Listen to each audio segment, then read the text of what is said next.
So ayan guys, ngayon ay September 24, 2024. So Burmans na naman. Malapit na ang Pasko at ang bagong taon. Syempre ang birthday ko rin, no? So ngayon, umorder tayo kay Madam LV Navarro Fireworks sa Bukawi, Bulacan. Ito po yung mga na-order natin halos lahat. Except dito, dito, and din dito. Ayan. So, tignan natin, unbox natin lahat kung ano ang mga laman nito. Samahan niyo ako. Buksan ko lang lahat ng box and then, ayun, bibidyo ko lahat.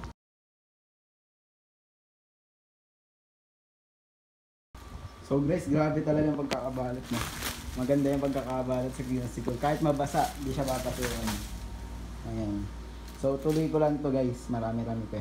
So ito na po sila lahat guys. So taga sa Rizal Putok.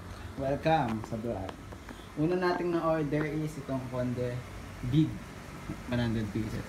Bagong label yan guys. Tignan naman. Basta yung bagong label yan. And then 200 pieces ng regular. Yan, dalawang bundle. Ito, tira last year. Kasi ito, regular na Queen's Putok. Di ko alam ang brand. Tira din last year. Itong Daylight, tatlo, tira din last year yan. Kasi itong dalawang naiibang mag-ball, tira last year.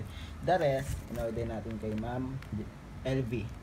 Ito, 5 colors, 4 na bundle.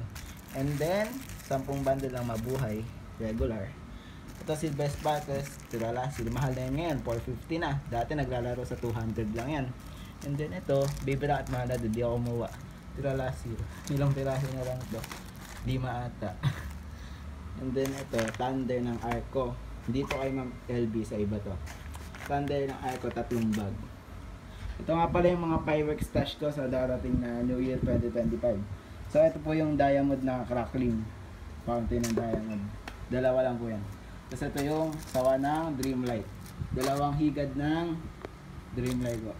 Tapos ito po yung mga King Kong Arco. August pa po ito nakuha. Nung nakaraan pa, kaya bago-bago pa. Pero sa iba po yan, hindi po yan sa Bukawi na po. Ito po 5 star, dalawang barrel lang. And then itong Conde Whistle Bomb, isang bag po.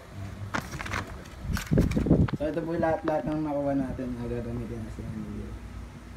Salamat po sa papanood at ingat po tayo sa lahat ng magsisindi ng paputok at wag po natin itong hawakan. Lagi po tayong mag-iingat at maghugas ng kamay para di tayo na aksidente. Yun lang po. Salamat po sa lahat.